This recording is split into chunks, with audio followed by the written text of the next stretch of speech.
Kinshasa, capital of the Democratic Republic of Congo. With a population of over 14 million, it's the largest French-speaking city in the world.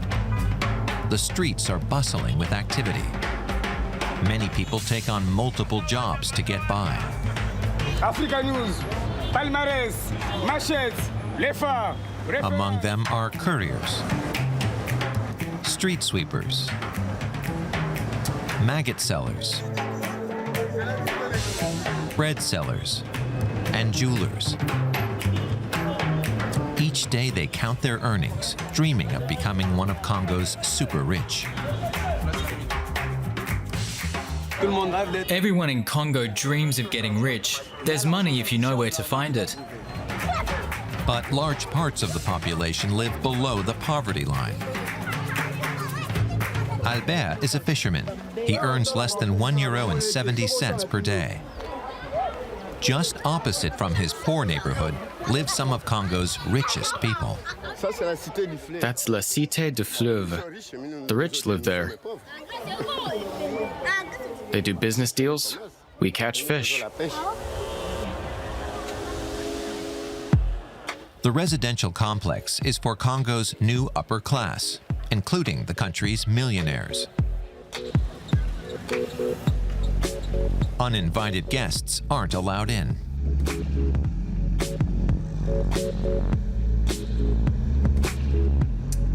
Fally Ipupa has the kind of life most Congolese can only dream of. I never imagined I'd have multiple cars.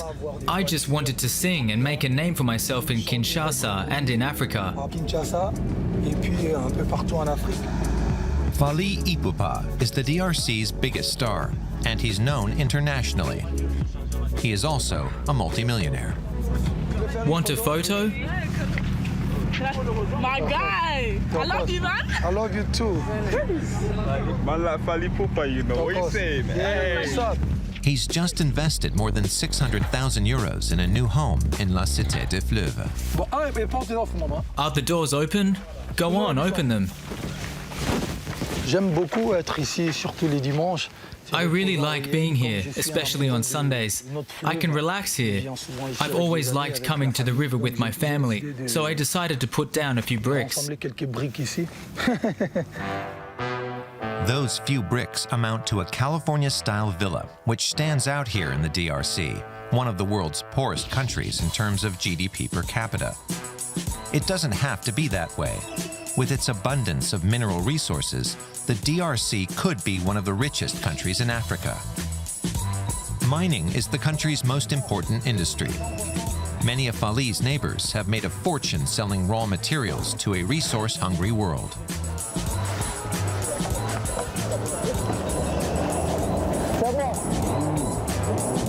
Fally likes to relax away from the hustle and bustle of the city center. The Congo River is one of the longest in the world. For the local fishermen, it's also vital to their livelihood. They recognize the singer immediately.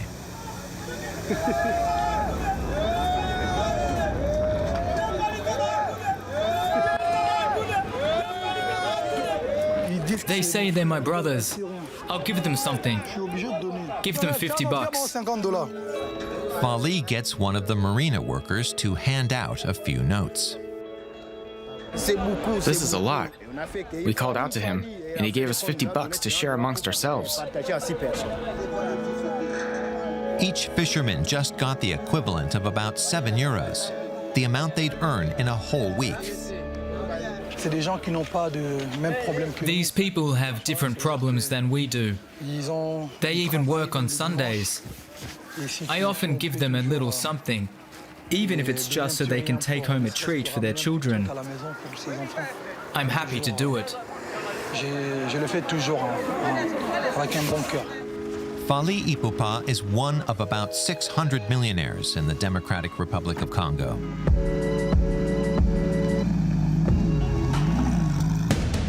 The DRC is the largest country in Central Africa, about 6 times the size of Germany. It's home to nearly 100 million people. Its history is one of conflict and exploitation. The ongoing violence has resulted in 6 million deaths in the past couple decades. In 1965, Mobutu Sese Seko came to power. Nicknamed the Leopard of Zaire, he ruled for nearly 32 years, embezzling the equivalent of more than 4 billion euros during his reign. In 1996, civil war broke out. Militias, supported by neighboring countries, enlisted thousands of child soldiers as they attempted to seize the country's wealth. Mobutu died a year later in exile. 2001 saw Joseph Kabila step into the political spotlight. During his 18 years in power, he amassed an estimated fortune of more than 13 billion euros. Because of its instability, the DRC is today regarded as a failed state. We're traveling across the Democratic Republic of Congo to understand why some are getting richer and richer, while others are struggling to survive.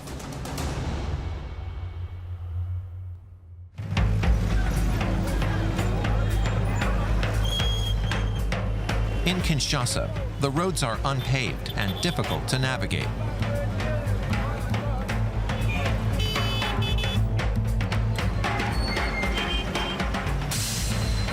Amid this chaos, a young woman named Mokembi is trying to build a future. Tell me what to do.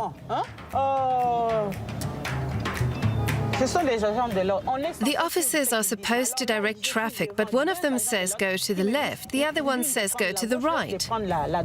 What am I supposed to do? Mokembi is in the middle of a test. In the back seat, Arnaud is evaluating how well she navigates the traffic. She's clearly feeling the pressure. You'll have to turn soon.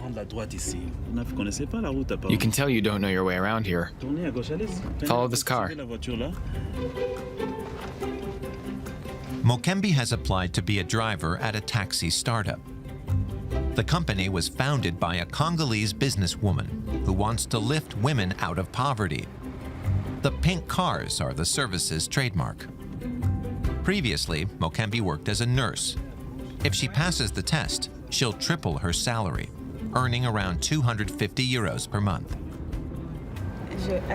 I can't wait to start the job. Let's hope I pass the test. Okay, back to the office. Mokembi plays the part of a professional chauffeur until the very end. But it will be a few days before she finds out if she's landed the job. The cab company's customers are middle and upper class.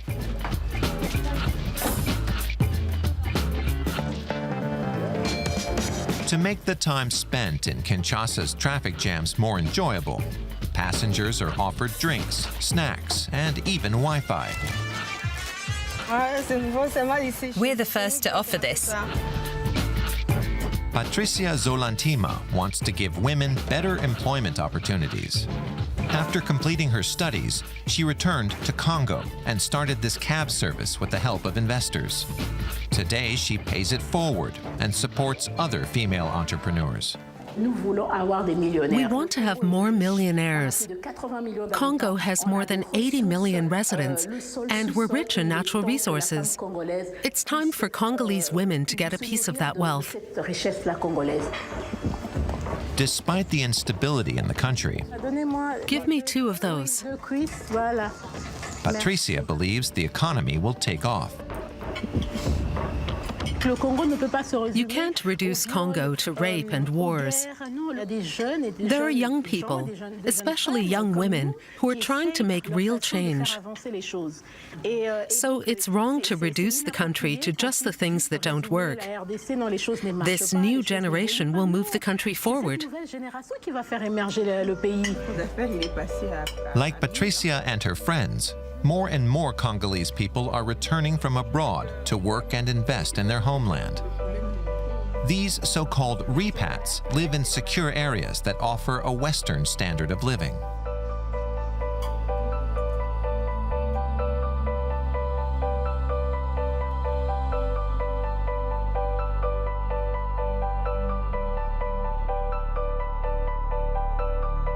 Back at La Cité des Fleuves, the high-end residential complex sitting on a couple hundred hectares, 2 new residents are moving in. Olivier and Naomi have just relocated from Johannesburg, South Africa.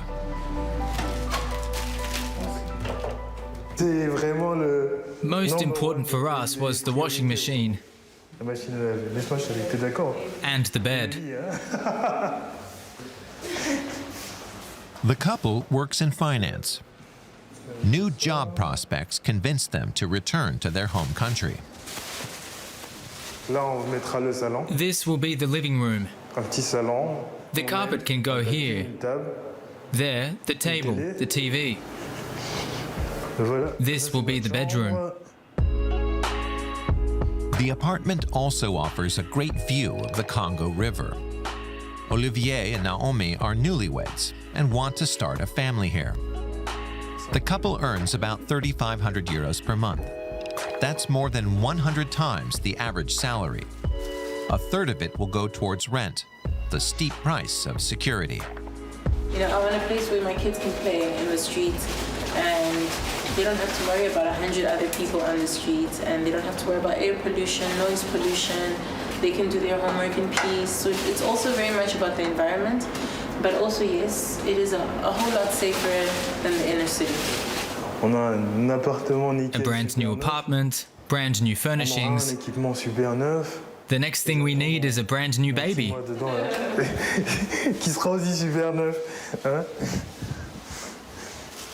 The couple has found their safe haven. Beginning of a new life for us. Yes. There's growing demand to live in this new residential complex. Eventually, La Cité des Fleuves will have more than 2,000 homes, including singer Fally Ipupas. We meet him at an estate he rented to film his new music video.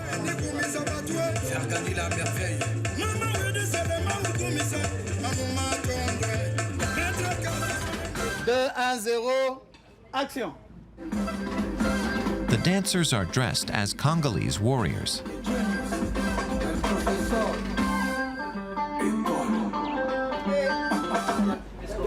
The shoot is going well until suddenly the music stops.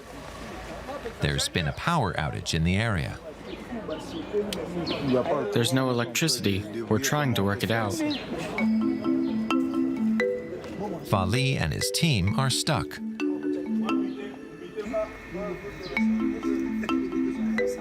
Finally, a technician tracks down an emergency generator.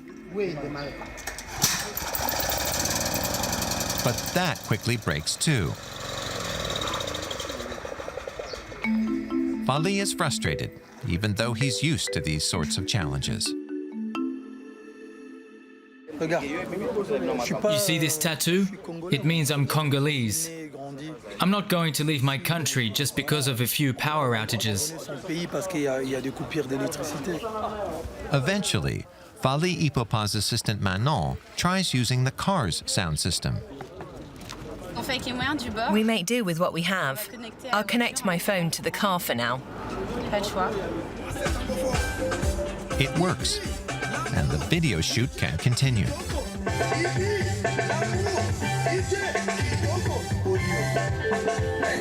In his 20-year music career thus far, Fally has joined the club of multimillionaires, and the number of members is increasing. The country is rich in minerals, including coltan, from which tantalum is extracted. The metal is used in the manufacture of mobile phones.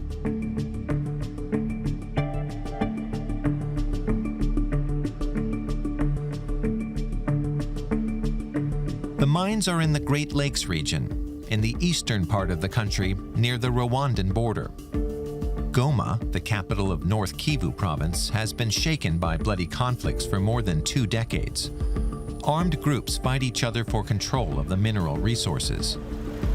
The UN has stationed 16,000 peacekeepers here to shore up a fragile peace. The residents in this region are poor and traumatized by violence. Those who have made their fortune live along the shore of Lake Kivu, including one of the region's most influential businessmen.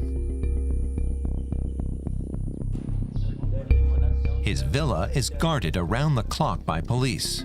It's like a fortress. Robert Zeninga is a multimillionaire. Hi, how are you? François. His wealth comes from coltan mining.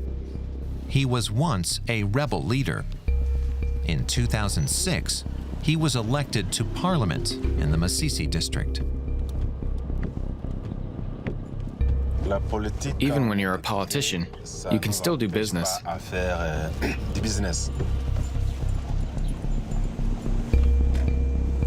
Robert Zeninga freely admits that political clout has helped him. He runs the mining cooperative, Coaparama, which extracts coltan. His bodyguards never leave his side.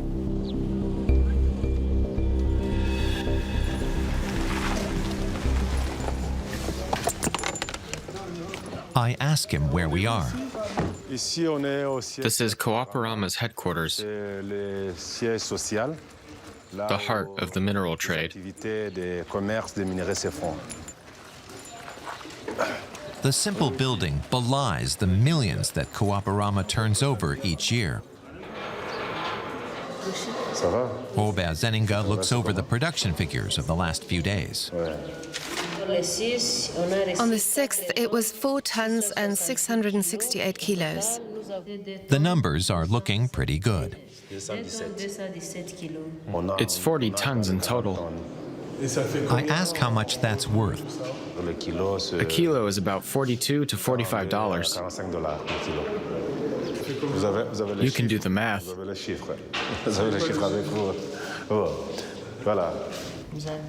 In the last few days, the mines have brought in close to 2 million euros. With 3,000 mine workers, Coaparama is the region's biggest employer. I ask if any children work in his mines. No, that's illegal. There are officers who make sure they don't. Children should be in school, not the mines. Helmets, boots, and masks are mandatory in the mines to ensure the workers' safety. According to Zeninga, the mines are seen as a model for the region.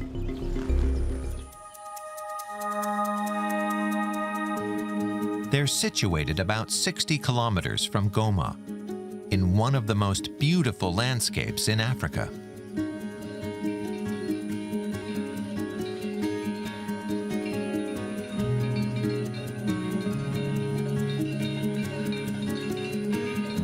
But it's also among the most dangerous regions.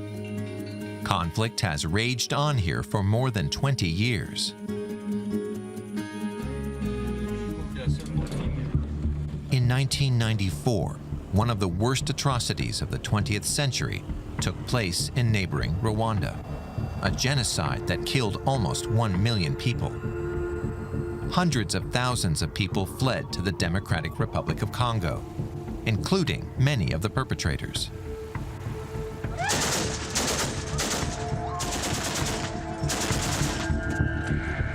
Since then, survivors and perpetrators have lived side by side in this volatile region. Meanwhile, armed rebel groups clash over Congo's valuable resources.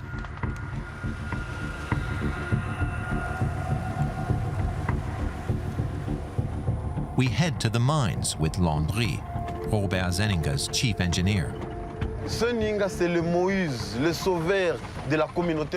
has saved the Masisi community. Thanks to him, life can go on as normal. But little seems to have changed in the region in recent years. The roads are disastrous. Every day, people risk their lives getting to work.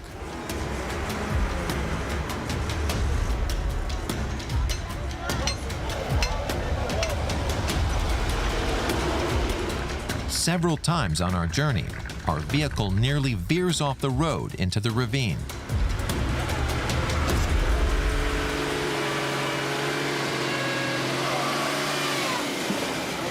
That was close. A bit further, and we'd have ended up in the river.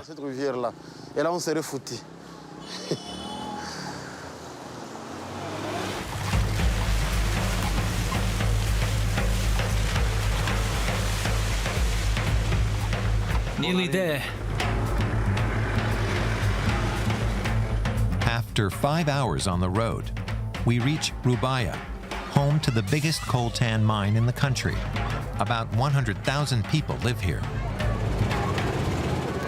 Among them are Gilles, his wife, and their 3 children. The family lives in this 15-square-meter home. Everything has its designated spot.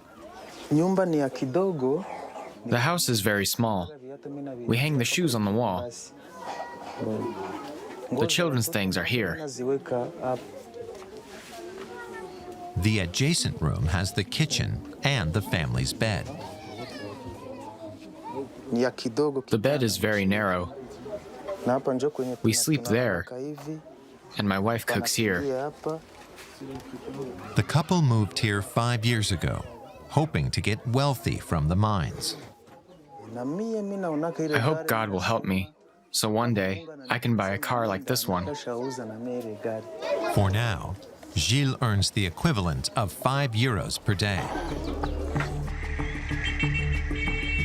His work is many kilometers away from the center of Rubaya. It takes him an hour and a half to get there.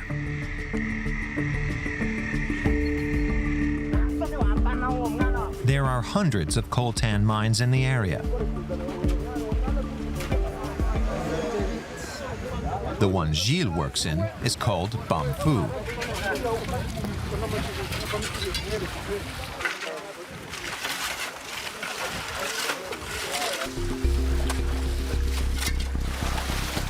The ore is extracted from the sludge by hand.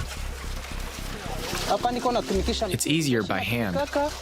That way, we can separate the coltan from the sand.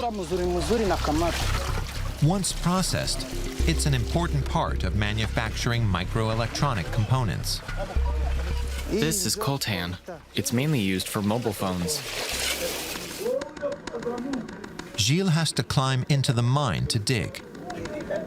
The way down is slippery. Wait, stop. If you know how to do it, it's pretty easy.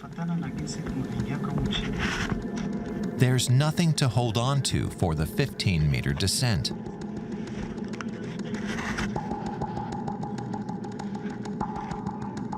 At the bottom, it's difficult to breathe.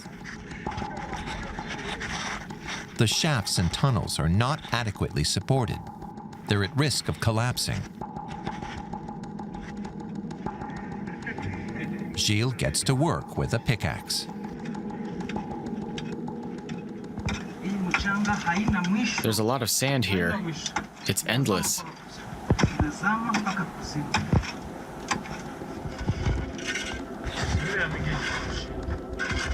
Extraction is the priority, not safety.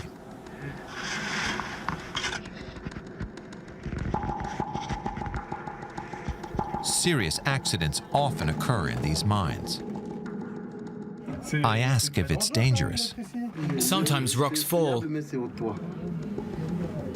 Landry sees no problems with the safety standards. It's normal for there to be deaths in mines because of landslides, for example. Not just in Rubaya, but everywhere. If this shaft collapsed now, we'd probably all suffocate. There are no official figures, but fatal accidents while coltan mining are commonplace, not the exception. We notice that some of the miners look very young. Landry seems uncomfortable with our questions. How old are you? I'm 20. He's 20 years old. He may seem younger because he's so small, but he manages well. Of Gilles' 30 or so colleagues, half look younger than 18 years old. In this region and others, we regularly encounter children who hide when they see our cameras. According to UNICEF, more than 40,000 children work in the DRC's mines. While this mineral makes some people rich, it robs others of their childhood and sometimes even their life. Everyone tries to profit from coltan mining, which is why the black market is flourishing. A considerable portion of this valuable commodity is sold under the table to avoid paying taxes to the Congolese government.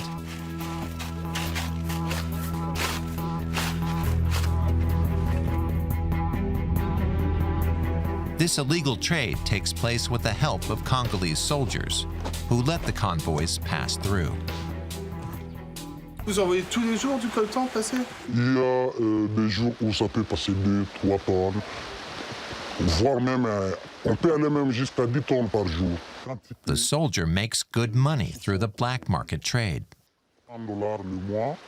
Avec le coltan, je peux facilement gagner $1000 par jour. Donc tout le monde le fait? Oui. Si je trouve par exemple des trafiquants qui viennent me proposer voici $500 ou $1000, là c'est clair, je ne peux pas refuser. Moi qui gagne $80 le mois, quand je trouve $1000 en un seul jour, c'est facile. The Democratic Republic of Congo is one of the 20 most corrupt countries in the world. Illegal trade means the Congolese state misses out on several billion euros in revenue every year. Nevertheless, the mining sector drove Congo's economy to almost 6% growth in 2018. That economic success is especially showcased on the Boulevard of June 30th in DRC's capital, Kinshasa. The street is named after the DRC's Independence Day. Being an entrepreneur is something many young Congolese dream of. The job is demanding, but the financial independence more than makes up for it. One such entrepreneur is celebrating a lucrative new contract. Eric Monga not only runs a business, he's also the head of a trade association. Here's to the future of the business. Good luck with your project. They toast with expensive champagne because Eric has good news. He just returned from Florida in the United States, where he met with investors. He has convinced them to fund his ambitious project, which will cost more than 400 million euros. A contract was signed, but that's all I can tell you. We're drinking to celebrate how well our friend negotiated it. Eric wants to construct a hydroelectric power plant. Fewer than 1 in 5 people in Congo have access to electricity. He wants to change that. In every problem, there's also a business opportunity. People need food, they need clothes, and now we want to make sure they have electricity. He plans to improve living conditions for at least some of the nearly 100 million people in the DRC.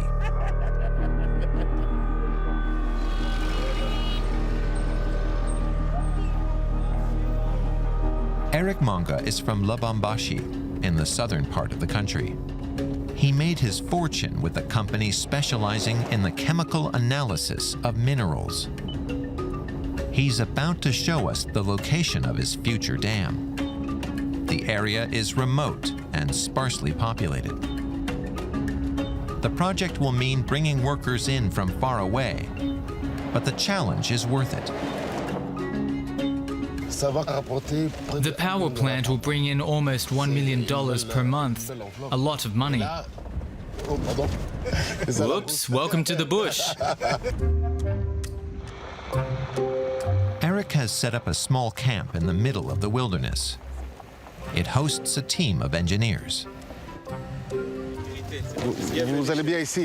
Hello, how's it going? About a dozen employees have been living here for a year. They have a water tank, a generator, and some small sheds. Right now, we're standing at about 735 meters. The top of the dam will be at 830 meters. The water will go up to that level there, where the sun is. This will be an enormous lake.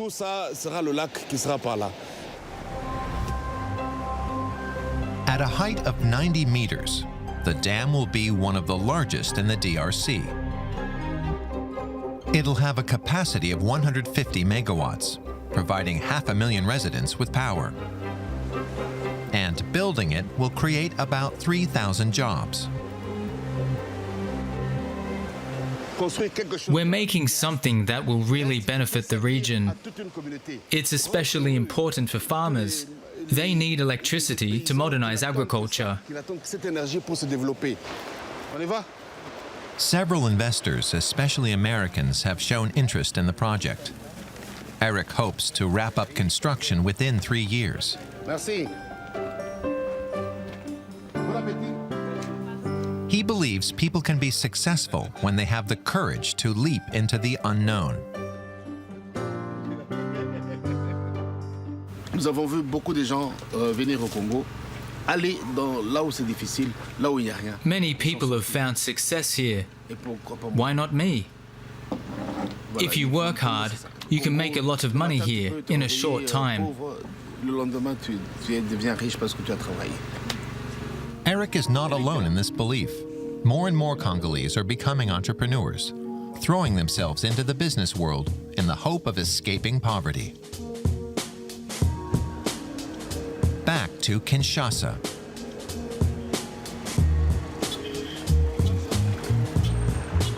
In the early morning, bread sellers come from all parts of the city to stock up from this wholesaler. Many women make a living this way.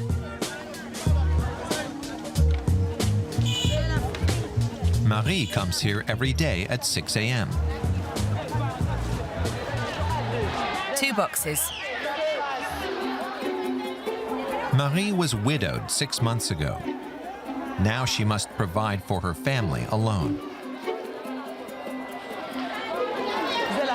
Hold this for me, please. No, it's not too heavy. I'm used to it. It's part of the job. Marie is balancing more than 15 kilos. Every day, she sets up her stand on a busy street corner.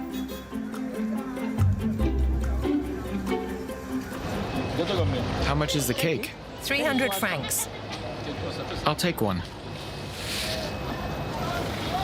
I'll give you 2. You've gotten so thin. Oh, thanks. I often come here and buy bread from Marie.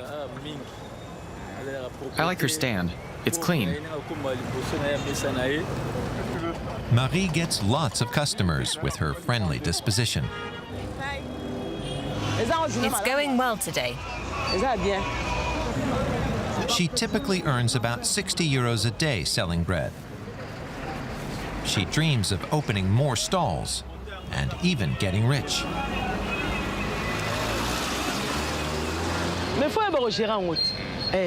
If you know how to manage a business, you can become a millionaire. You just have to be smart, plan properly, and run your business well. She still has a long way to go. Her net profit at the end of the day is only 18 euros.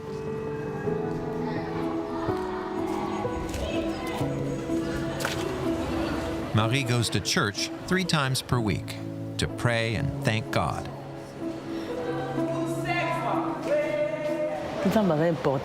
God is very important to me. I owe everything to him.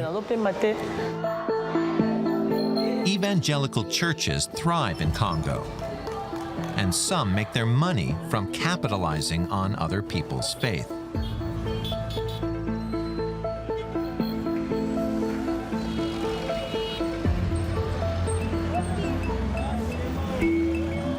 On this Sunday morning in Kinshasa, the city's usually bustling streets are nearly deserted. Since dawn, tens of thousands of people have been streaming into the country's national stadium.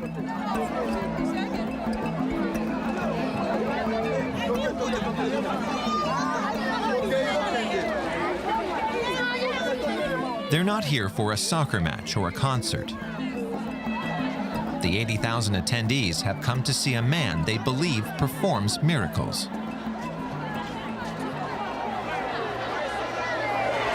We believe in the Prophet Konda's miracles. I was dying, but then I drank a glass of his miracle juice, and my pain disappeared immediately. I'm living proof. He's a prophet.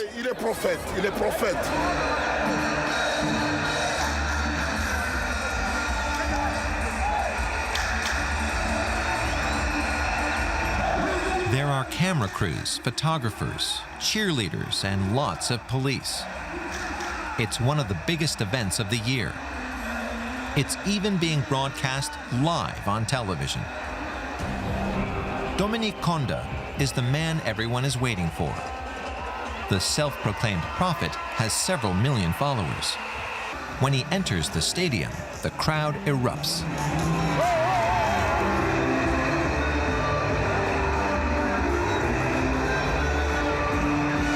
Before he goes on stage, he greets former Prime Minister Ronald Chibala.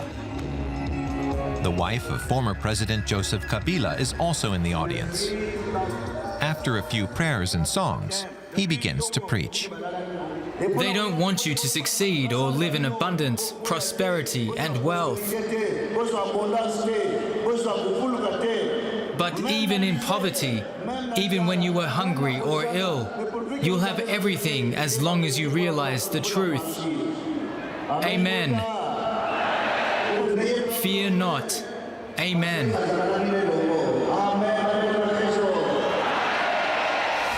Dominique Konda's business model involves a supposed miracle cure that he peddles across the country, but not here out in the open. Instead, he sells it discreetly in small rural communities. The business has already earned him several million euros. A few days later, we accompany Konda to Matete, a Kinshasa suburb. Outside the church, more than 100 of his followers are waiting. The Prophet told me to stop spending money on doctors. He told me to drink the juice and pray. At 11 o'clock, Dominique Konda arrives in his luxury car. Amen. His followers have all come for some of his supposed miracle cure. But first, the Prophet wants a donation.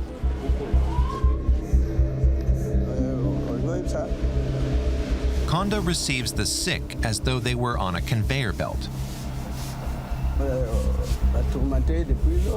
This woman had a brain hemorrhage 1 year ago.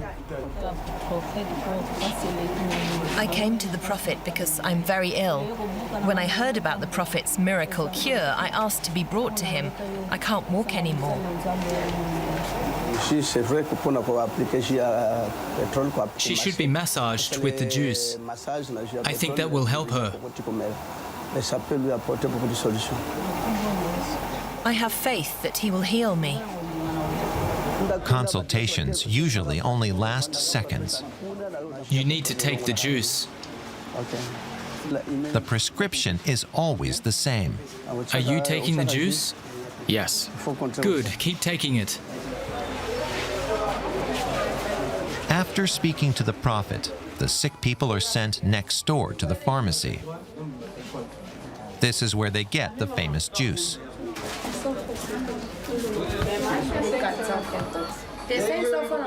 No one here doubts its healing powers. It cures AIDS, stomach pain, liver cancer, cirrhosis, all kinds of diseases.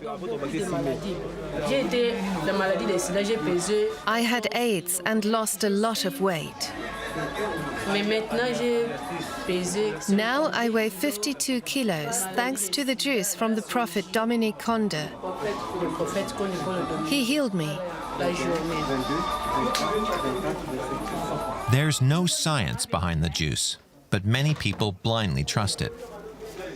A half-liter costs the equivalent of 14 euros, about a third of the average monthly salary.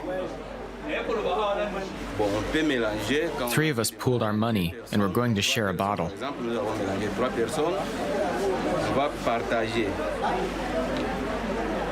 There's a strong smell of gasoline in the room.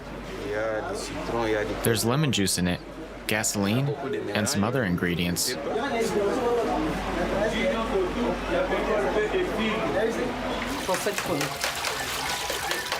Right now, the juice is bottled on site. But demand is so high that soon Kondo will begin producing it in a factory.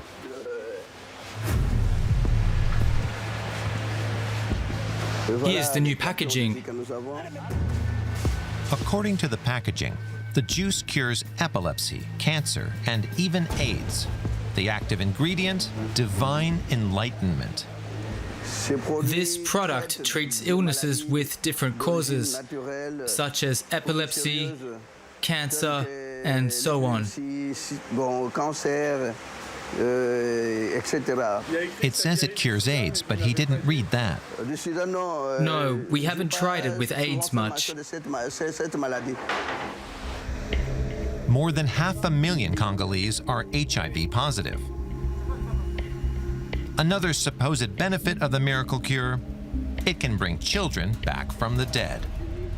Some people have applied the juice to their stillborn babies, and they've woken up again. A juice that can cure AIDS and bring the dead back to life. Congolese authorities don't stop him from selling tens of thousands of bottles of his gasoline lemon mixture every year. While his assistants count the day's earnings, most Congolese people continue their daily struggle against poverty. The road to becoming a millionaire legitimately is long and hard. That's why some take shortcuts.